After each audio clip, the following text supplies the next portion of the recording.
Hello learners, today I am going to discuss the topic of basic computer instructions. There are basically three basic computer instructions. First one is memory reference instruction, second one is register reference instruction, third one is input-output reference instructions. This is the list of register reference instructions, and in which D7 is the decoder, I is your mod bit. Here is the complement of mod bit, because in register reference instructions mod bit is equal to 0 and I denotes 1, so that's why it is complemented. And here the timing signal for these instructions is D3. For our convenience, we have made this control function is equal to R, and which is common to all the register reference instructions. Here is the instruction register IR, in which we have I equal to bit values. Bit values अब जो यहाँ पे होंगी IR की वो है 0 to 11, and ये bits आपकी स्पेसिफाई करेंगी ऑपरेशन को, कौन सा ऑपरेशन परफॉर्म होगा. सबसे पहले what is R designating the micro operation in which sequence counter is being clear SC. जो आपका सीक्वेंस काउंटर की क्लियरेंस है वो आफ्टर ईच इंस्ट्रक्शन एग्जीक्यूशन होनी. That's why it is A common control function for all the register reference instructions. That is why it is shown on the top. So next comes to instruction CLA, which is clear AC. Clear the contents of AC. आप 0 transfer कर दोगे AC में and then the contents will be cleared. Next is CLE. The extended bit of AC will be get cleared. Then is CMA. जो भी आपके AC के contents हैं उनको complement कर दिया जाए. Similarly, you have to complement the contents of E. And here you can notice the bit values are changing with each instruction. Starting from B11, then comes B10, B9, B8, B7 and so on till B0. Next is CIR, which is circular write. AC के contents को shift right करना है, जिससे आपके जो 15th bit होगी, 15th bit में आपके E के contents जाएंगे और आपके AC 0th पोजीशन पे जो कंटेंट होगा, जो भी बिट प्रेजेंट होगी वो E में मूव करेगी. E वाली 15th पे जाएगी एंड 0 वाली E में जाएगी. सिमिलरली इन सर्कुलर लेफ्ट में क्या होगा, जो आपकी E बिट के कंटेंट्स होंगे वो आपके 0th बिट में जाएंगे और जो आपके 15th बिट के कंटेंट्स होंगे वो E में जाएंगे. Next is increment. AC के कंटेंट्स को इंक्रीमेंट करना है. Then comes skip if positive. अगर तो आपके 15th बिट AC की वो पॉजिटिव है, that means it is equal to 0, then आपको कंटेंट्स को करना है increment. As you know that 0 represents a positive number and 1 represents a negative number. अगर आपकी मोस्ट सिग्निफिकेंट बिट की वैल्यू 1 है तो that denotes it is a negative number. So similarly if AC is equal to 0, then आपको PC के contents को क्या करना है, इंक्रीमेंट. यहाँ पे है कि अब E की वैल्यू अगर 0 है, देन आपको PC के कंटेंट्स को क्या करना है, इंक्रीमेंट. तभी आप स्किप करोगे, अदरवाइज आप स्किप नहीं करोगे. So here is the last is halt, जिसमें आपको कंप्यूटर को होल्ड करना है. इससे क्या होगा कि जो सीक्वेंस काउंटर है वो काउंटिंग स्टॉप कर देगा. SC को क्या कर दिया आपने, क्लियर कर दिया. Start, stop, flip flop. So these are the list of register reference instructions. Next is your memory reference instructions. This is the list of memory reference instructions. अब जो आपकी memory reference instructions की execution है, उसको execute करने के लिए आपको माइक्रो ऑपरेशंस की सीक्वेंस चाहिए. Because in case of these instructions जो डेटा आपका स्टोर होता है वो मेमोरी में, एंड जब मेमोरी में है तो आप उसको प्रोसेस डायरेक्टली नहीं कर पाओगे. So you have to first move that data and then only you are able to do the operations. So first is your AND instruction. denoted by operation decoder D0. Here what is done, जो आपके AC के contents हैं उनको add किया जाएगा with the effective address and then these are again transferred to AC register. Similarly here is the add में क्या है, addition होगी contents की and again AC में move किया जाएगा, प्लस जो आपका कैरी आउट अगर आता है तो उसको आप मूव करोगे in the extended way. Then next is load a, load accumulator. Memory के कंटेंट्स को लोड किया जाएगा किसमें, अकोमोडेटर. Then is store. अब यहाँ पे अकोमोडेटर के कंटेंट्स को स्टोर किया जाएगा मेमोरी में. नेक्स्ट इज बन. AR के कंटेंट्स को मूव किया जाएगा प्रोग्राम काउंटर में. Next is BSA. Here also two micro operations are there. सबसे पहले PC holds the address of the returned instruction or you can say next instruction. उसको move किया जाएगा to the effective address to the memory location. उसके बाद effective address को increment करके program counter में move किया जाएगा. And this instruction, this micro operation serves the purpose of subroutine calling. Here is the increment and skip if 0. Here what happens is, first of all increment the contents of memory and then if it is equal to 0 then only you will increment the contents of program counter, otherwise not. Next, these are your memory reference instructions in detail.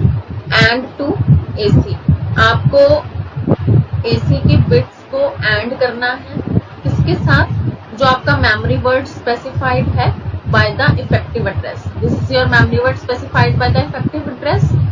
उसको DR में move किया data register में, because उस memory word पे आपका data पड़ा है. तो उसको जब डेटा को आपने मूव कर लिया देन आप एंड ऑपरेशन परफॉर्म करोगे और परफॉर्म करने के बाद सीक्वेंस काउंटर भी है साथ में आपका क्लियर हो जाएगा. और जो आउटपुट है आपकी ऑपरेशन डिकोडर की, that is here is D0 is used. Here timing signal is T4 and here timing signal is T5 and decoder is D0. Next comes add to AC.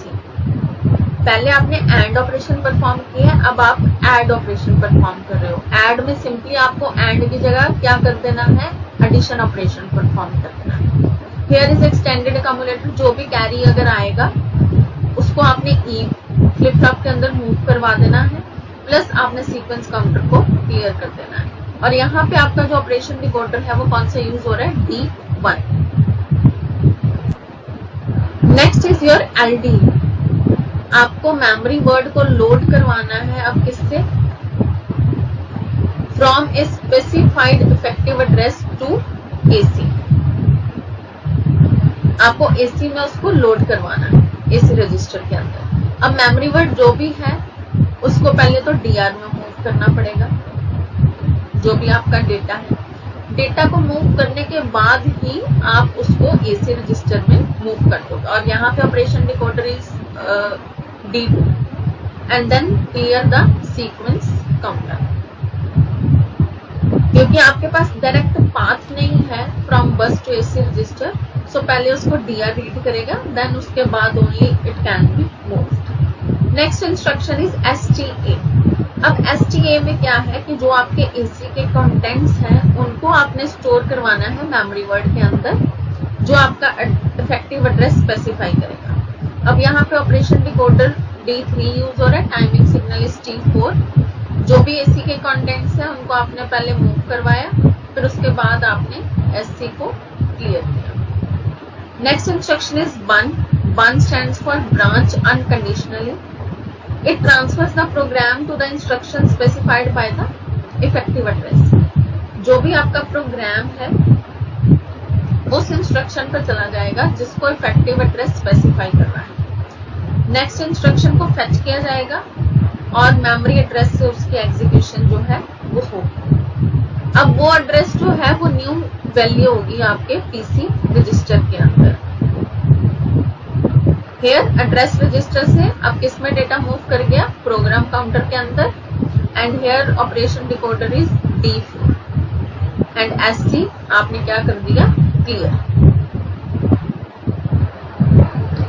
The next instruction is BSA. BSA is branch and save return address. This instruction is useful for branching to a portion of program which is called a subroutine or program. ये instruction वहाँ पे use की जाती है जब आपको अपने programme के अंदर किसी पोर्शन पे मूव करना है फॉर इट्स एग्जीक्यूशन, जिसको हम नॉर्मली सबरूटीन या प्रोग्राम के नाम से डिनोट करते हैं। इसके लिए दो ऑपरेशंस परफॉर्म होते हैं। जब आपकी BSA इंस्ट्रक्शन एग्जीक्यूट हो जाएगी देन उसके बाद आपका जो नेक्स्ट इंस्ट्रक्शन का एड्रेस होगा उसको मेमोरी लोकेशन में ट्रांसफर किया जाएगा which is specified by your effective address which is your ER, and then afterwards जब आपको मूव करना है जहाँ पे आपका सबरूटीन, उसको करने के लिए आपको इफेक्टिव एड्रेस +1 करके then this address will be move to the program counter. और जब ये वाला एड्रेस प्रोग्राम काउंटर में मूव कर जाएगा from here the subroutine instruction will be execute. उसके एग्जीक्यूट होने के बाद आप देन अगेन मूव करेंगे टुवर्ड्स द रिटर्न एड्रेस। अब BSA इंस्ट्रक्शन को एग्जीक्यूट करने के लिए दो माइक्रो ऑपरेशंस चाहिए आपको। It can not be executed with single micro operation.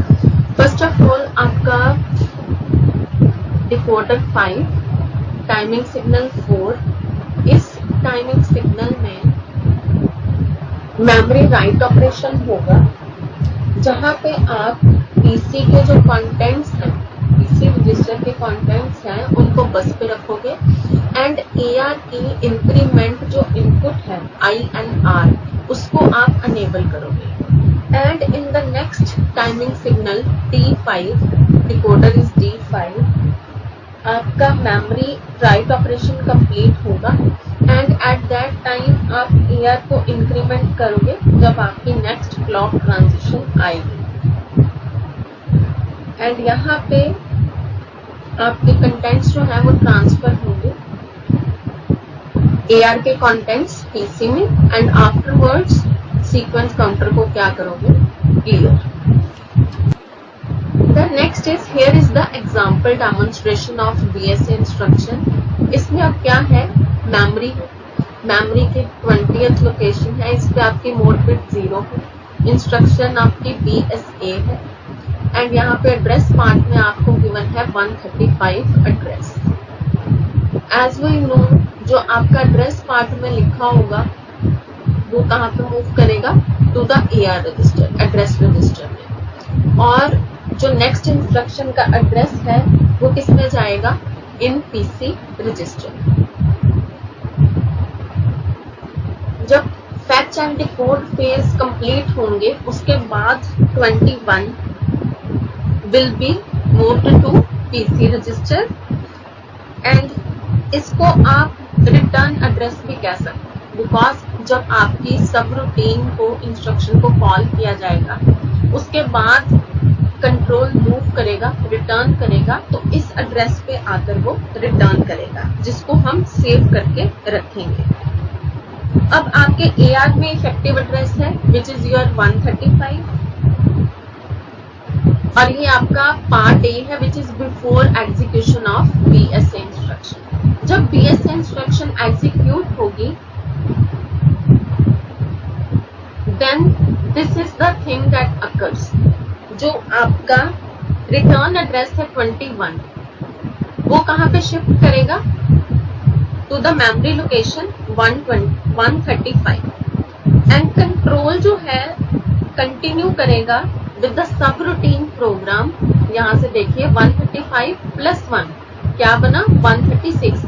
अब ये एड्रेस आपका PC में मूव करेगा और यहाँ से कंट्रोल आपका कंटिन्यू करेगा जैसे कि यहाँ पे B पार्ट में दिखाया है PC इज इक्वल टू 136।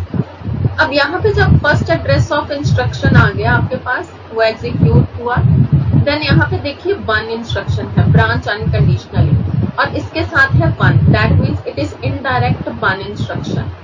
यहाँ पे अब एड्रेस कौन सा स्पेसिफाइड है, 135। अब 135 से कंट्रोल वापस जाएगा और यहाँ पे एड्रेस जो उसको मिलेगा that is 21। So here again it will find the address which is 21। अब 21 से ये फिर कंट्रोल वापस जाएगा और जहाँ पे हमने अपना रिटर्न एड्रेस जो सेव किया था वहां से फिर आपकी नेक्स्ट इंस्ट्रक्शन की एग्जीक्यूशन जो है वो स्टार्ट हो जाएगी। So this is the functioning of BSA instruction. So we can say in conclusion कि जो आपकी BSA इंस्ट्रक्शन है वो फंक्शन सबरूटीन कॉलिंग का काम करती है और जो आपकी वन इंस्ट्रक्शन है एट द एंड वो सबरूटीन को रिटर्न करने का काम करता है। So this is how it works. The last instruction of memory reference is ISZ, increment and skip if zero. इसका क्या मतलब हुआ कि आपको इंक्रीमेंट करना है वर्ड को जो भी इफेक्टिव एड्रेस स्पेसिफाई कर रहा है, एंड अगर वो इंक्रीमेंटेड वैल्यू 0 के इक्वल आ जाती है देन आप PC को इंक्रीमेंट करोगे by 1। And here is the timing signal which are denoting the micro operations performed with this instruction. Since हम इंक्रीमेंट नहीं कर सकते वर्ड को मेमोरी के अंदर आप इंक्रीमेंट या डिक्रीमेंट ऑपरेशंस नहीं डायरेक्टली परफॉर्म कर सकते, इसलिए आप सबसे पहले वर्ड को रीड करोगे इन DR रजिस्टर, देन उसके बाद आप इंक्रीमेंट करोगे DR को DR+1, देन आप अगेन DR के कंटेंट्स को किस में मूव करोगे, मेमोरी लोकेशन, देन अगेन वो कंटेंट्स को स्टोर किया जाएगा। एंड इफ DR की वैल्यू किसके इक्वल है, 0 के, देन PC के कंटेंट्स को इंक्रीमेंट किया जाएगा and at the end sequence counter will be clear to 0। Here is the flow chart that is showing micro operations for the 7 memory reference instructions that we have discussed till now. ये आपका memory reference instructions के लिए flow chart है। सबसे पहले AND, then add, load, store, burn, BSA and ISZ। Timing signals के साथ representation है। यहाँ पे सीक्वेंस काउंटर आप देख रहे हैं, हर इंस्ट्रक्शन के बाद इसको क्लियर किया गया है। ये आपके OP कोड्स हैं and these are your control functions. So this is about the memory reference instructions. Stay tuned with the SAM Quick Learning for the further videos.